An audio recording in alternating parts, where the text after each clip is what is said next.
Those who don't learn from history are doomed to repeat it. I think a couple of us have heard that across our lives. Those who don't learn from history are doomed to repeat it. You may have heard it from your parent, a teacher, or a colleague, but the principle about this probably rings true in your head. It's not so much just knowing information, but learning from it, and being able to have it transform you that really does something in our lives. This week, our nation celebrated its independence. It celebrated it with fireworks, with parades, and of course, with plenty of good eating. However, we also did this with a couple other things. Speeches, memorials. There you go. Oh, that's good. And of course, the sharing of countless stories. Now, we do all this celebrating around Independence Day, not so much as some vain attempt to recall events in the past as in some sequence, or merely to have some knowledge. But we do it out of honoring what has happened, of honoring those that were part of its great event, and of course, to see what that does for us at the present, and what it can do for us in the future. It's a theme that's not too all uncommon to what the Bible does in recalling its events in the past, of what God had done, and how that shaped them in the present, and us in the future. Our first lesson comes from Deuteronomy, in a section known as the Song of Moses. It's a larger section, and I love it because Moses doesn't pull any punches. Unlike some speeches of the modern day where you butter up your audience, make them feel good about themselves as you compliment them, Moses really didn't take that approach. He was a little bit more bittersweet, if you will. So he recalled God's faithfulness, how God established his people, and recalled, hey, we didn't reciprocate. We didn't treat God the same way. So what are we to do at present? But probably the verse that stuck out to me today was there in verse 7. Remember the days of old. Consider the years long past. It's Moses' advice as he transitions from this criticism of God's people into thinking and reflecting about what God has done for them and how that changes how we should respond. It seems fitting, doesn't it, on a day in which we remember our nation's independence, to remember the days of old, to consider the days long past. You see, it's a reflection. That's what it's asking us to do, to reflect upon the things that happened in the past. Because think about it. Let's take Moses and his people as the example. Moses very often told them to remember what God had done for them, the Exodus, to say, do you remember the plagues in Egypt that got us out there? Do you remember what God did when the armies were facing us as they chased us away, how he split a sea in half and then closed it on our enemies? Do you remember pillars of smoke and fire alike that led us in the wilderness? Those are all things that remember. But that's information. Reflection would be, why did God do that? Because if you think about that question, why would God do those things, you can come up with a couple different ideas. On the one hand, did God have to? You think about that some, and no, I don't think we could ever do something to obligate God to do something for us like that. Okay, well, did God gain something by freeing his people from Egypt?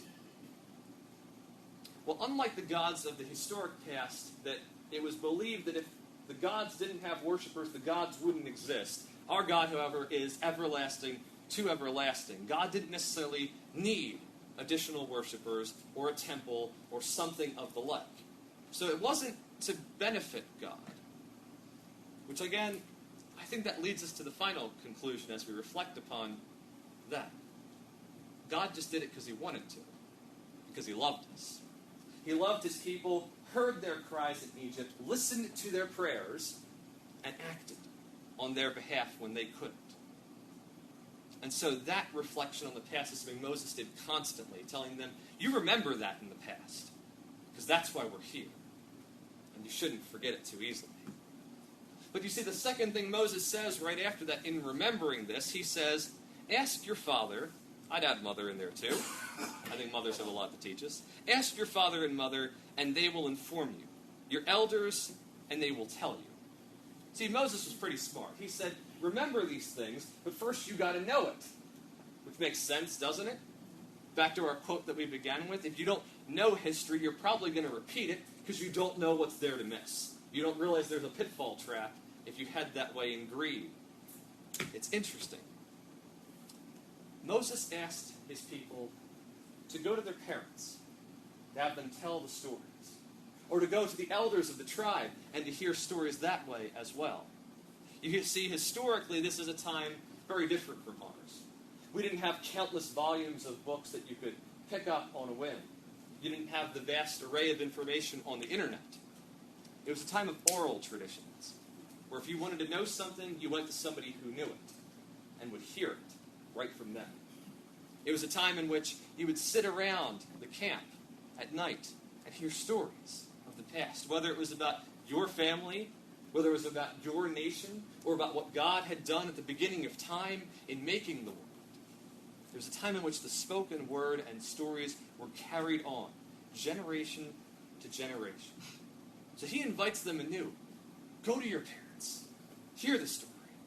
Go to your elders, and they will tell you. You see, it's always good to hear things, to get information. Because the way one person tells it is going to be different from the next.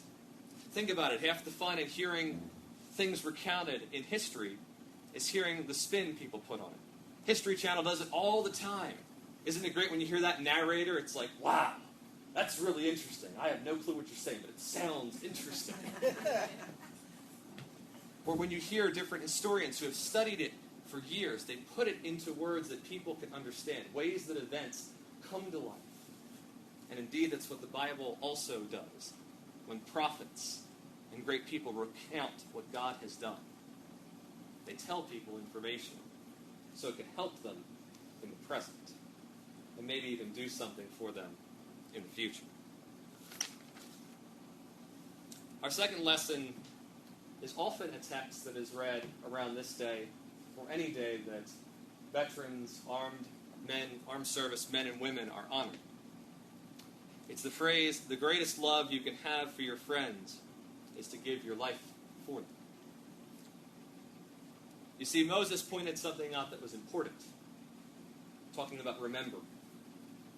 But part of the remembering is not only events or a sequence of events, but also who was involved in those events. Jesus often talked about love. His greatest commandment was for us to love each other. And he put it quite simply that way, saying, the greatest love you can have is to lay down your life for somebody. So on a day like this, as well as any other, it's good to remember those that have contributed to our lives. Think about it. Our parents contributed to us. That's why we're here in the first place. They let us have an education, a roof over our heads, food in our stomachs, and something valuable to hold in our hearts, and plenty of information to think about in our heads. As Christians, throughout the ages, we've been gifted with this great faith, with a Bible that we can pick up and read through, things that people have given time and energy to put to the pen, to write down, for future generations to ponder over. And yes, many people throughout history have had to lay down their life so that something could continue. And so as we think about our nation's independence, this is also a good day to remember all of those who gave not only their time, their talents, but even their lives in the cause. Because they wanted to give people something. If you think about it, the Founding Fathers did just that. They knew when they were seeking their independence that it meant one of two things. They'd either win and have their independence, or they'd lose and probably wouldn't see many days ahead. But they knew there was something great to be gained, and that their children and their children's children and so on and so forth would have something if they did succeed. And so today it is good for us to recall the past, because doesn't it change us? Doesn't it lead us into a better understanding of the present this day? And indeed, if we think about it and reflect about it long enough, it gives us some direction for the future. So again, not only on this day, but each and every day, take a chance to hear those stories. Stories within each of your families, the great stories of faith that we have available to us, and of the sacrifices that made it all possible. It's said around this time of year that freedom isn't free. And by that they mean that there's a cost to it. God made all of us free. It cost him his son. Our nation is free because of the sacrifice of many men and women. So it's good for us to remember. Because there's things for all of us today. And a special thing in remembering all those who are a part of us in the past, in the present, and in the future. Remember and be thankful. Thanks be to God. Amen.